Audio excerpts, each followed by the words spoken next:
DNA and Cellular Adaptations, Section 3. We've looked at the structure of DNA. We've compared DNA, the DNA of one organism to another organism, and comparing DNA to the structure of a chromosome or its building blocks, and comparing DNA to the other nucleic acid, RNA. Let's review, just for a minute, the structure of DNA. The structure of DNA that you see here shows its individual pieces. And you need to label a couple of things shown over here with arrows. So let's get started. We're going to start in the middle. What are these dotted lines that are holding the left side to the right side? Those are hydrogen bonds, weak bonds that connect the left side of DNA to the right by connecting one of these structures, here labeled A, to its complementary pair over here, which is not yet labeled. So what are these structures that we have here in the middle? The A, the G, the T, and the C. These are the bases.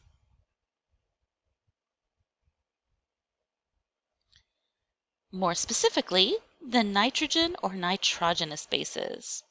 And they base pair in a very specific way. A always base pairs with T. We learned a little memory aid for that, apples in trees. G always base pairs with C. And the memory aid for that was cars in a garage. So what would T pair with? Well, if A pairs with T, T is going to pair with A. They're complementary. They're like two matching puzzle pieces. What about C? Well, if G always pairs with C, then C will always pair with G. The order from top to bottom of the bases is known as the sequence. But that's not all that there is to DNA. These bases in the middle form the steps or rungs of the DNA ladder. We also have the sides, which are called the backbones. Each nucleotide is made up of a circle, a house shape, and a rectangle in this image. And those three things together are called a nucleotide. The sugar is the five-sided kind of house shape, and the sugar for DNA is deoxyribose. The circle shape is the phosphate group. So the backbones, the sides, are made up of repeating phosphates and sugars. So they're called the sugar-phosphate backbone. And they're held together as well. Instead of a dotted line, you see a solid line, because this is a much stronger bond, a bond called a covalent bond. Down at the bottom, you see a sentence. DNA is a blank made of blank.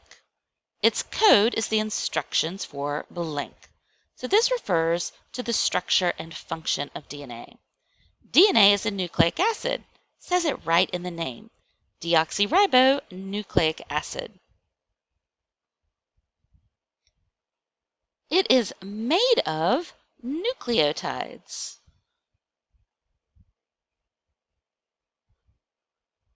And what do? They are the code, a chemical code, that tells the cell which proteins it can make and how to make them.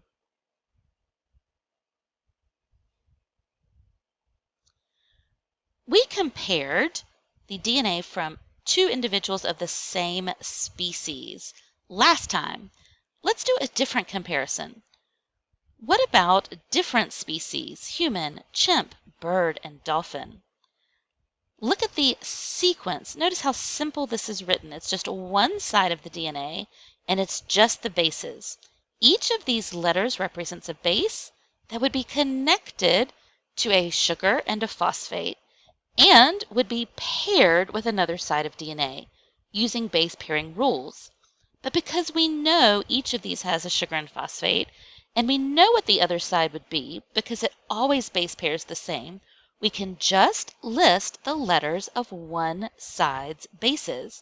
This is known as the DNA sequence. The word sequence means order. So if you look at the DNA sequence of a human, a chimp, a bird, and a dolphin, how are they the same? Well, you may notice they use the same bases, A, C, T, and G. But how are they different? Well, the sequence is different. Humans begin with G, T, T. Chimps sequence G, T, A. The birds sequence T, A, C. And the dolphins sequence C, C, A. So their DNA is different, just like the two humans that we compared last time were different, because the DNA sequence is different. Same DNA, different order.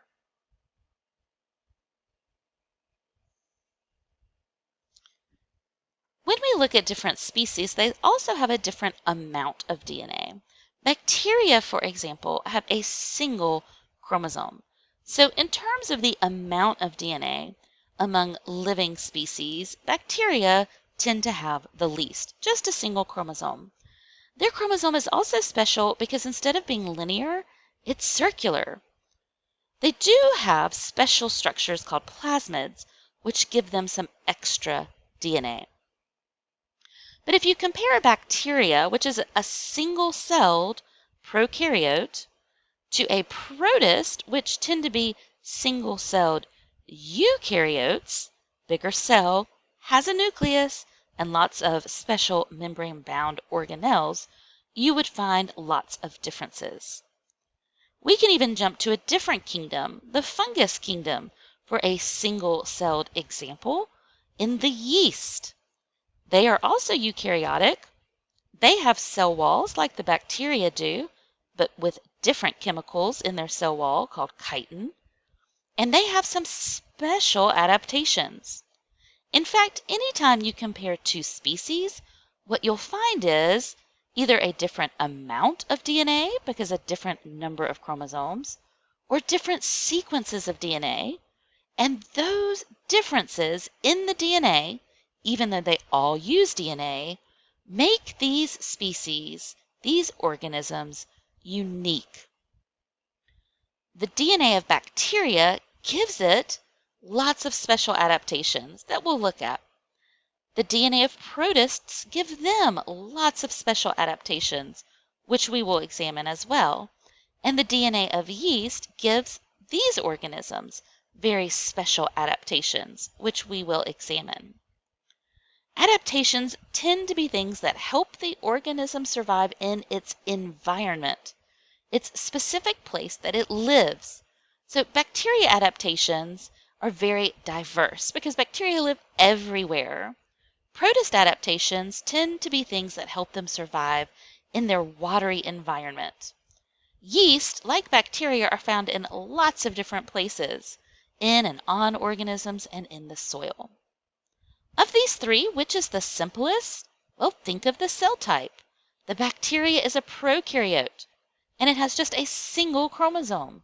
That makes it the simplest of these three unicellular organisms. Let's continue to examine unicellular organisms to understand the effect of having different sequences and amounts of DNA. Unicellular organisms have very unique ways to eat and move. There are so many unicellular organisms in our world, and we can't study all of them, so we're going to focus here on just three. These are the three protists that we're going to study: the amoeba, the paramecium, and the euglena. Pause this video to watch the video on the slide and answer the questions. When you're finished, come back here and check your answers. Did you watch the video? I hope so. It's a great one. Short, but it has a lot of information and is a great introduction to these three unicellular protists that are really going to help us understand how the structure of DNA leads to different functions in a cell. You can check your answers with the ones I have listed here for the video questions. I hope this was helpful, and we'll see you next time.